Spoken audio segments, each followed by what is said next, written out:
West in Indonesia, I welcome you to this week's Environment Show, a special edition that has brought us all the way to the island of Sumatra. Here in just 20 years, almost half of the forest has been destroyed. The consequences for the local orangutan have been devastating. The species on track to become the first great ape to disappear. Stay with us as we investigate some of the most threatened species in the world. Coming up, the Sumatran orangutan faces an uncertain fate as its natural habitat is lost on a mass scale. Next, we head to South Africa, where sophisticated crime gangs have made 2011 one of the worst years for poaching of wild animals. And finally, a bid to save Indonesia's marine turtle population. Conservationists work round the clock to rescue the highly prized eggs.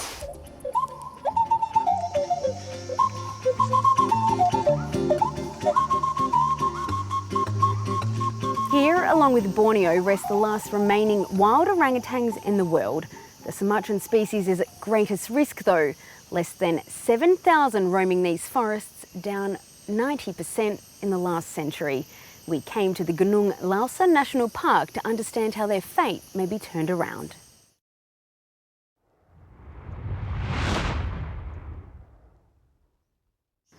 One of the last surviving orangutans on the island of Sumatra.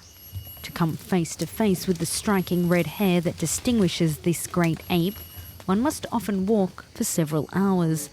The man of the forest, as its name implies, is increasingly hard to find.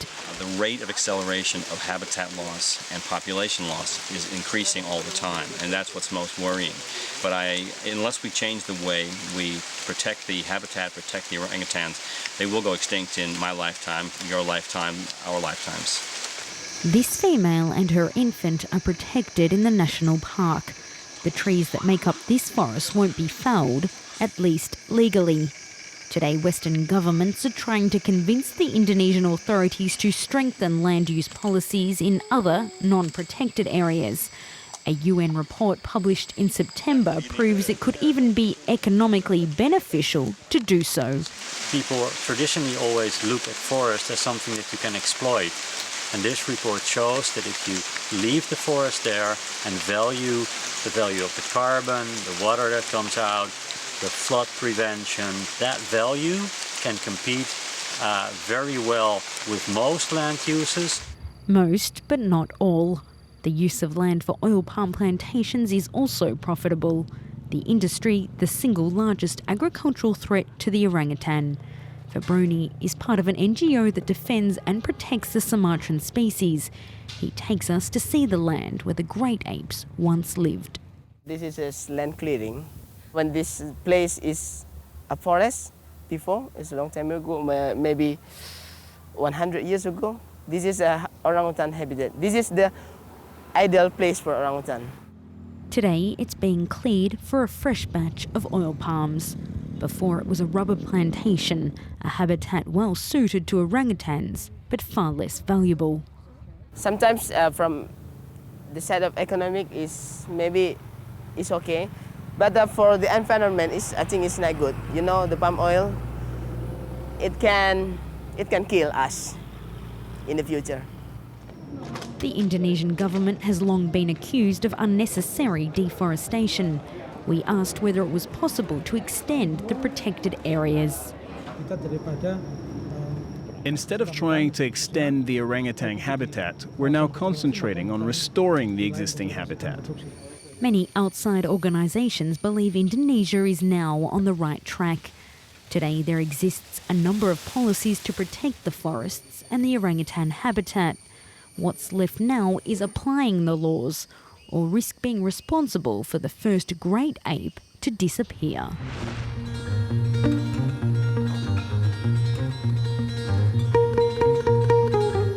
While orangutans are critically endangered, it's not the most under threat species in the world. According to a WWF report, it's the tiger that takes top place, the big cat under threat from deforestation and rampant poaching. Next comes the polar bear, vulnerable to extinction if warming trends continue to melt their homeland in the Arctic.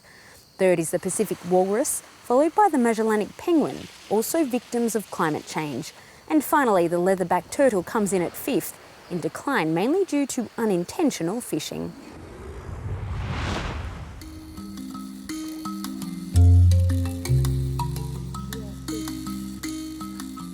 with habitat loss and climate change, there's another equally dangerous man-made threat to wild animals, and that's poaching.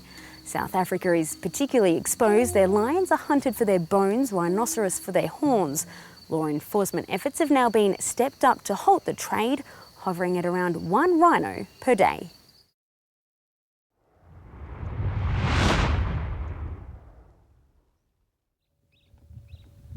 This private game reserve, only 2 hours' drive from Cape Town, was the latest to fall victim to armed poachers. Their targets were 3 rhinos. He's had the right drugs. He's got a very good chance. The female was saved, but the 2 males had no chance. Their horns were cut off with chainsaws. The reserve has already been hit twice. The owner is spending 10,000 euros a month on security, but he still feels very vulnerable. We were trained. Even with this, we managed to chase them off twice, and they came with helicopters. They're heavily armed, they're well experienced, and the odds lie in their favor. The odds really lie in there. It's a lot easier to poach a rhino than it is to protect it. We've got 7,500 hectares over here. You know, where does a 2-ton rhino go? Anywhere at once. So far this year, 280 rhinos have been killed in South Africa, more than 1 a day. Campaigners are mobilizing to stop the massacre. They want action from the government. Our Minister of Environmental Affairs is concerned. They want to actually make changes. Even the Minister is looking at the possibility of legalizing trade in rhino horn. But then you have the counter argument where people say, well, a rhino's horn should be on the rhino. You cannot say that you can legalize it because then you're endorsing that to the Asian market. With help from Interpol, authorities in southern Africa are working together. There are training programs for police forces in the region. Border controls are tighter, but there are still weak links. Where there are problems still with it is that you are still able to move trophies from trophy hunting over international borders, which is in some cases causing a loophole, because you're now getting people coming in and doing trophy hunting of rhinos and then just moving the product out once they've done that. The South African government may reduce hunting quotas because the situation with some animal products is out of control. Lion bones, for example, are in record demand. South Africa is an El Dorado for smugglers, with nearly 400 farms where predators are raised. Rhinos are in the last chance saloon. Poachers can sell a single horn for 100,000 euros. The struggle for survival is on, and it's going to be a fight to the finish.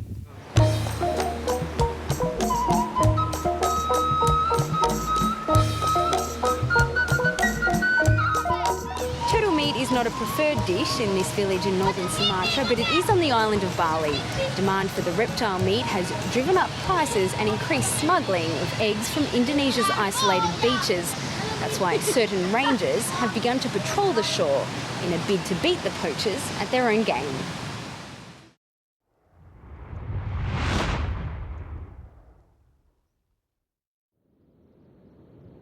An isolated beach on the Indonesian island of Java.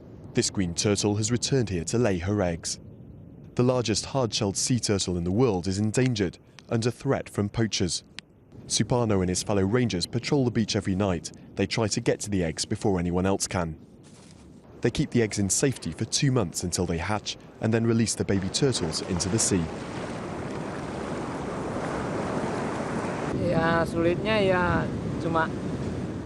The main difficulty is that our facilities here are insufficient. We need lots of things, like more equipment and radios.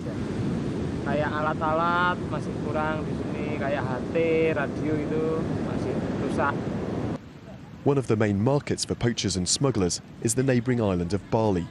Most beaches here aren't suitable for nesting because of the people, activity, light and noise.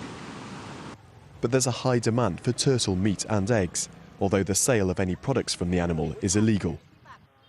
This street vendor admitted she's selling turtle meat.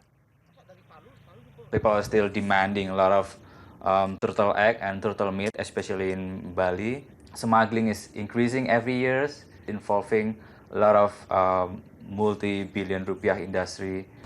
A young turtle can sell for up to $200, big money in Indonesia. Wayan Raga says he runs a conservation centre on Bali, but admits he neither breeds nor releases the animals here. Yet he has more than 600 turtles. 300 of these he took in 2009 from the protected beach in Java, thanks to this letter of permission from the local conservation department. This is a hobby for me. Whatever it costs, it's not a problem. Everything here is legal. But WWF is far from convinced that everything's above board. On what purpose it is need to be kept away from the natural habitat? If it is intended to be educational purpose, does it need to be that much, 300 of hatchlings? Indonesia's conservation department refused to comment on this case, but said it's aware of misconduct implicating regional officials and is looking at increasing the penalty for those caught. Meanwhile, thanks to the rangers, these turtles have been saved, for the moment at least, from poachers and corruption. But even then the odds aren't good. Only 1 in 1,000 babies will survive to return and lay eggs of its own.